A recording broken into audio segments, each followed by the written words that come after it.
Hello and welcome to today's FP webinar, SharePoint in the Cloud Mid-Year Update. I'm Bill Newton, Marketing Manager here at Fpweb, and with me today is Brad Gleeson, our VP of Client Development. Brad, thanks for joining us once again. We got a good one planned for you today. I want to go over the agenda real quick. So Brad has a brief presentation provided, prepared for us today on kind of a mid-year update on 2017 and how SharePoint's doing in the cloud, and we're going to really focus on three parts of that: Office 365, SharePoint Online, Access Services deprecated, and SharePoint versus WordPress. Then, of course, we'll take some questions. So if you have, we've left some time in this 30-minute webinar to get to as many as we can, and judging by the interest and registration numbers, I'm hoping that we'll have plenty of questions. So by all means, submit them as they come, and that way we can get them queued up for us. We got Dr. Trevor Jones in the house today, who will be shuffling those questions to us fast and furiously as they come in, and that way we can get right to them. And then, of course, at the end of today's webinar, we will have a $50 Amazon gift card to give away to one random winner. So let's dive right in. Brad, it's no surprise that Microsoft is pushing everyone to its Office 365 platform. It's a multi-tenant cloud subscription to a whole suite of Microsoft Office applications like Word, Excel, PowerPoint, Skype for Business, OneNote, goes on and on.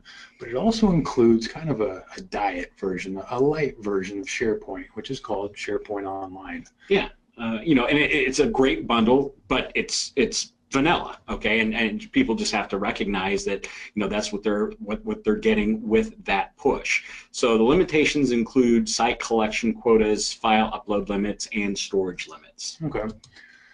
It's also something that we're going to touch on a couple of times throughout your presentation. It does not support public-facing websites.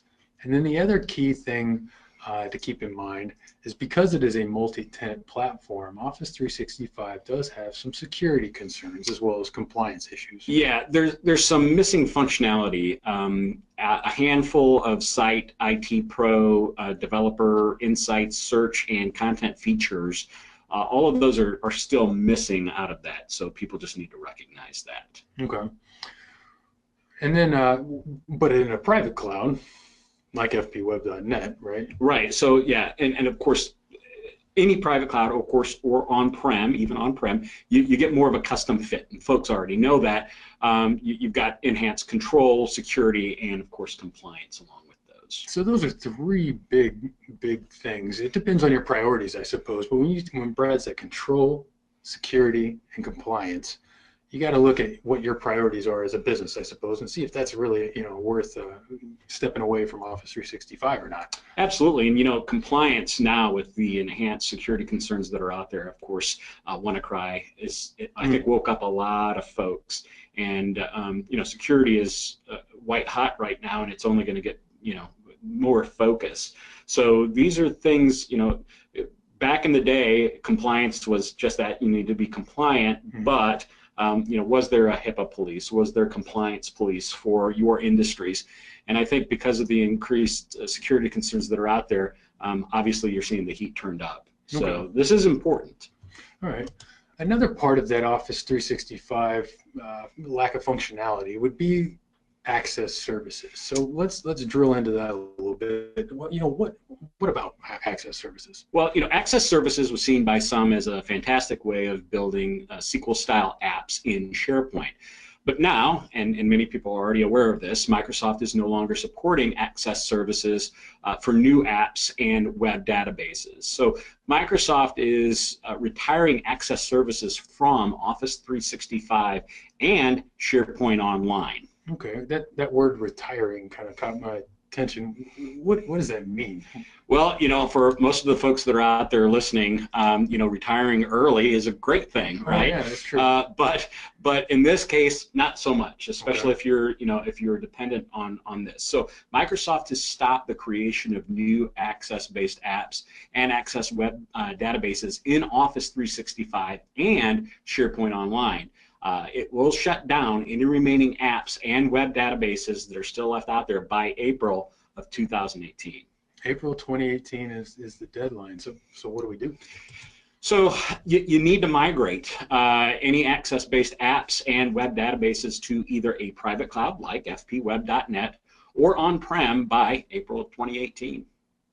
So you either need to migrate to an on-prem environment or to a private cloud. That's correct. And why is Microsoft doing this? Well, Microsoft wants users to consider using Power Apps, but I think most users in the SharePoint community agree that Power Apps really isn't a viable replacement in the time frame deadlines that they've put together at this point. Yeah, from what I understand, it's just not ready. It's just not there yet. Correct. So, all right, let me try and boil this down. So if you have custom code in SharePoint Online, you can either redo it, correct, recode all that by April 2018, or you can move it. That's correct. Yeah, you can move your Office 365 Access web applications to a private cloud like Fpweb or a SharePoint 2016 on-prem installation, and you can use a snapshot backup to restore the app in its entirety by doing that. Okay, all right. So that will allow data forms to be restored and thereby circumventing any manual recoding endeavors that you would have to undertake. Mm-hmm. But there are some cross-platform restore hurdles to navigate, though. Yeah, absolutely. So there are three ways to migrate your data from Access Web App to another data source. Okay. Number one, you can export the data to SharePoint lists. Okay. Number two, export the data to an Access desktop database. Okay. Or number three, migrate the data to a SQL server. Okay, so SharePoint lists, desktop database, or a SQL server. Correct. Okay, those are your three ways to migrate data from an Access web app to another data source. Correct. That's the way to circumvent those hurdles we talked about. Yes. All right. Well, I got to tell you, that still sounds kind of complicated. Well, and so finding a reputable company like Fpweb to do the heavy lifting of a migration like this is worth looking into. And of course, there's a lot of other reputable folks out there, but certainly give us a call and we can at least talk to you about that endeavor. Okay, gotcha. All right. Well, let's go back to another point of contention with Office 365's SharePoint Online, and we've heard from several clients and some other people in the SharePoint community of using WordPress as an alternative to SharePoint. Yeah. So how do they stack up against each other? Yeah, so this goes back to what we discussed earlier with Office 365 not supporting public-facing websites with SharePoint Online. Okay, WordPress provides an easy-to-use content management system for public-facing websites. However, SharePoint's business functionality is superior when talking about document storage, workflows, and collaboration.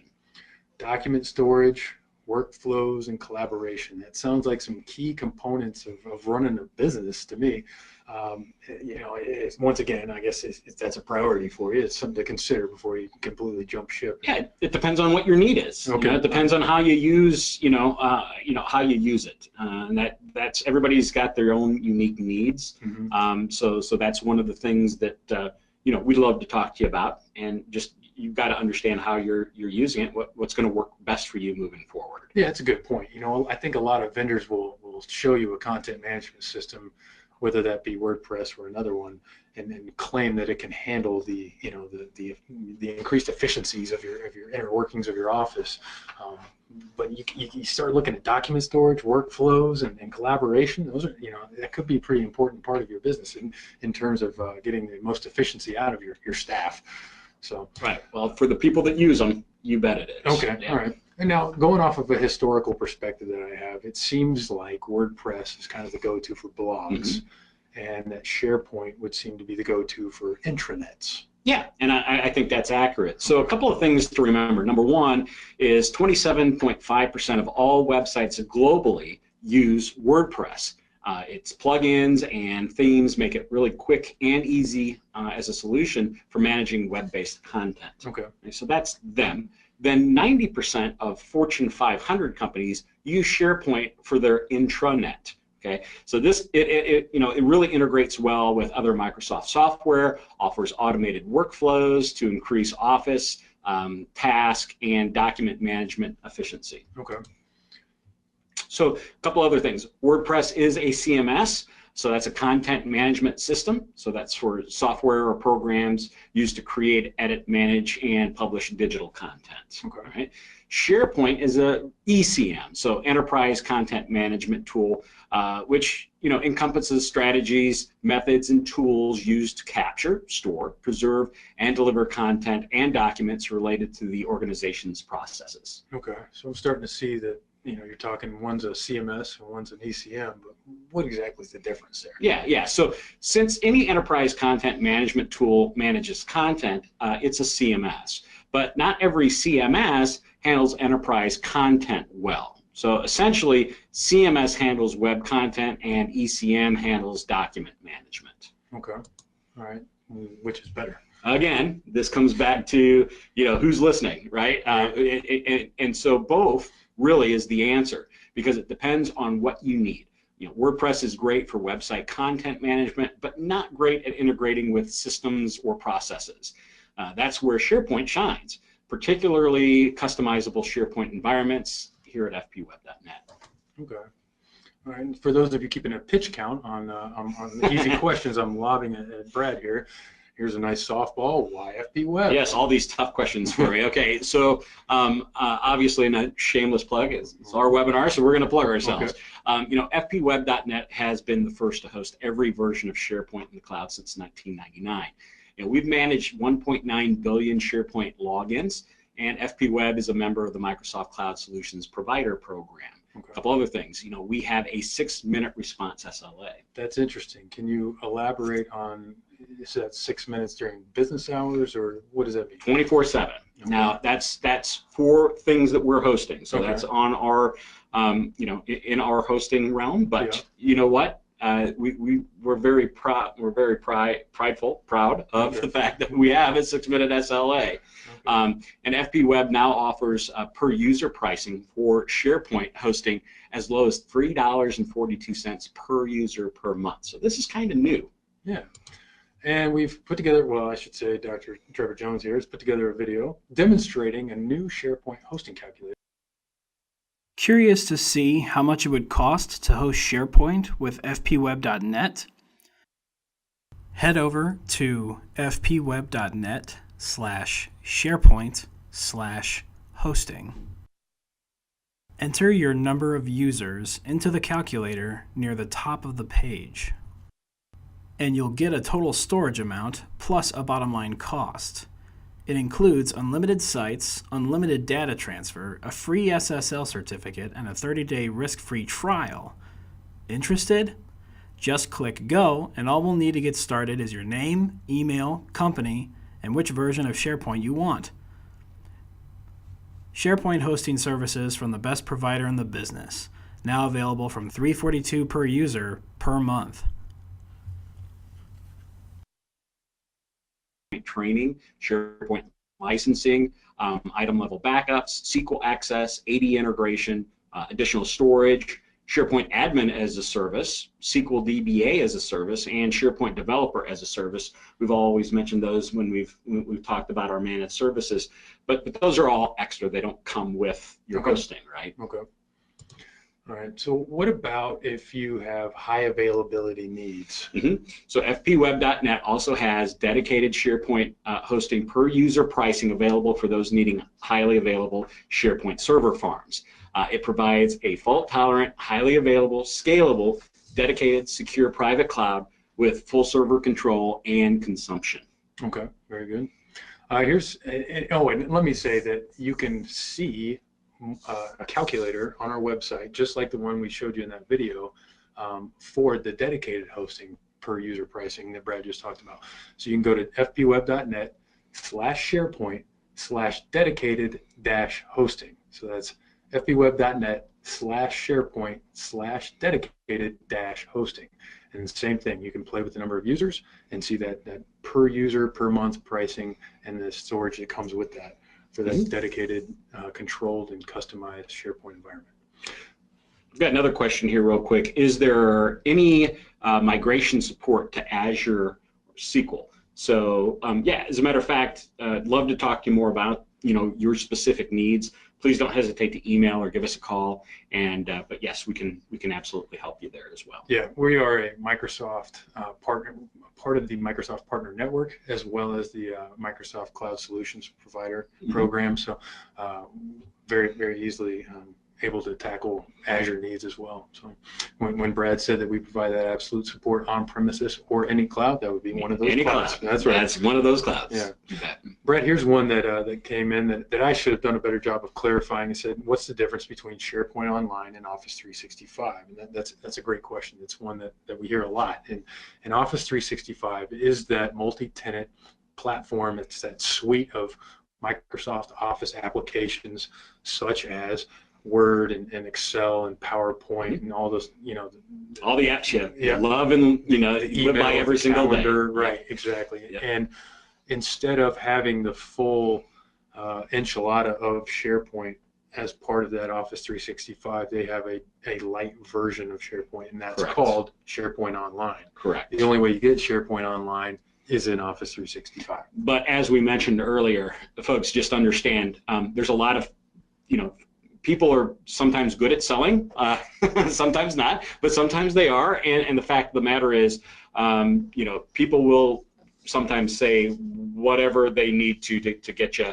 moved into something. And just be careful because, understand what the limitations are to that, because it is a very slimmed down version of SharePoint. Yeah, absolutely. So, all right, here's a question.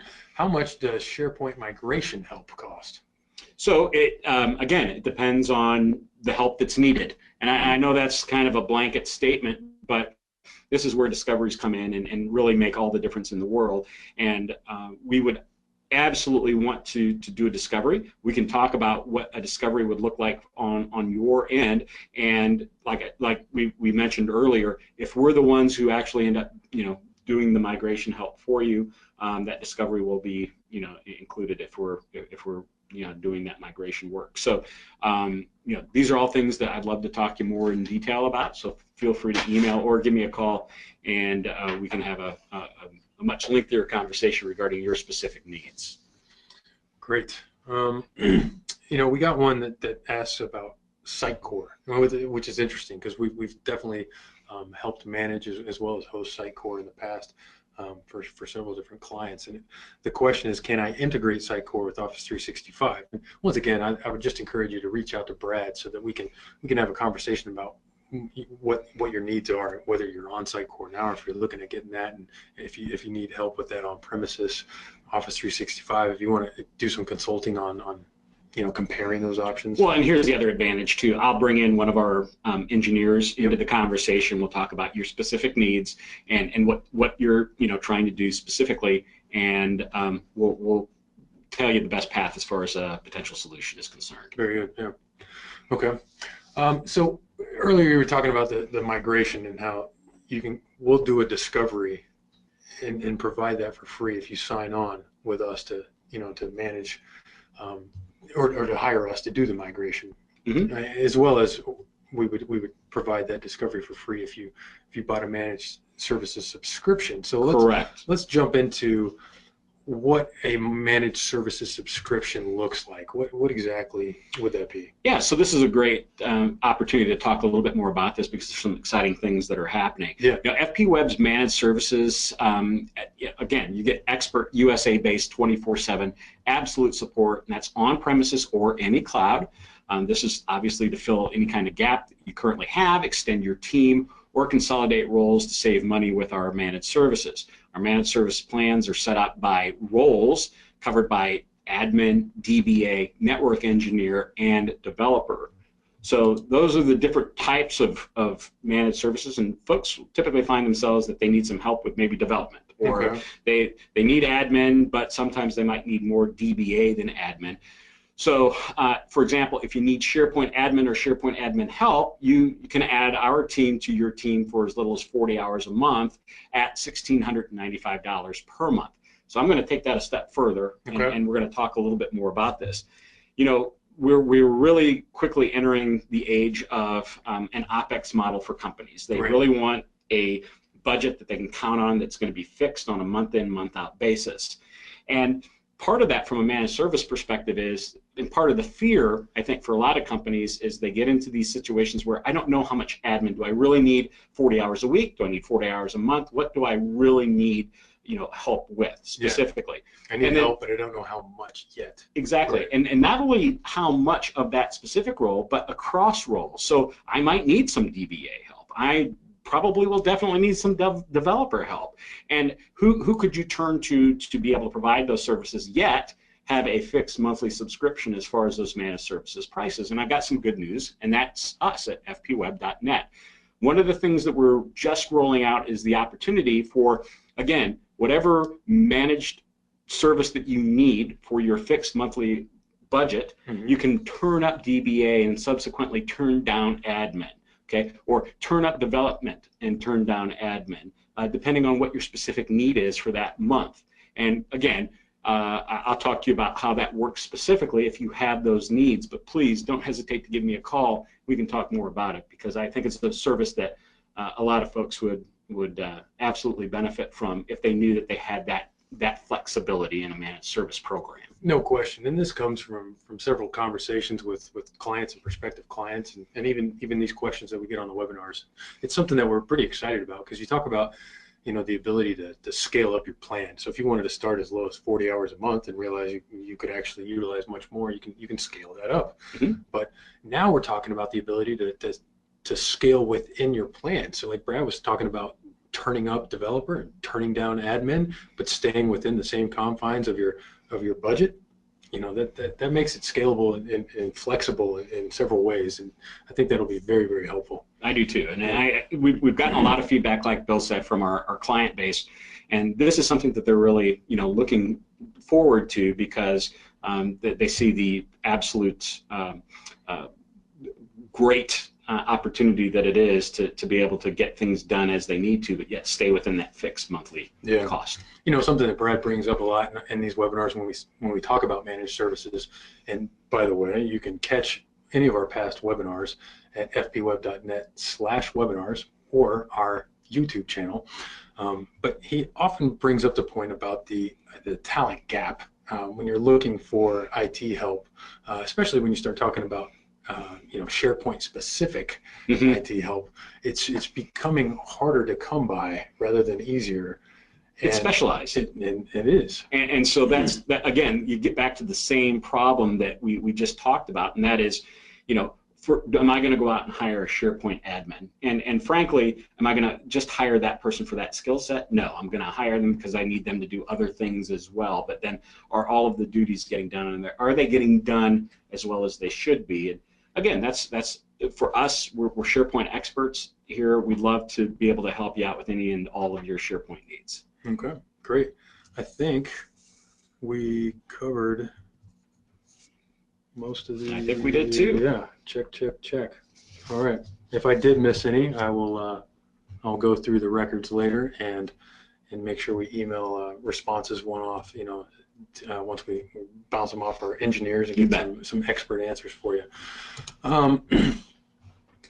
Let's see. Oh, here's another one. If SharePoint is best for intranet sites, then why even bother using it for a public-facing website? Yeah, so SharePoint in a private cloud or on-prem has the capabilities to do everything needed for a public-facing website.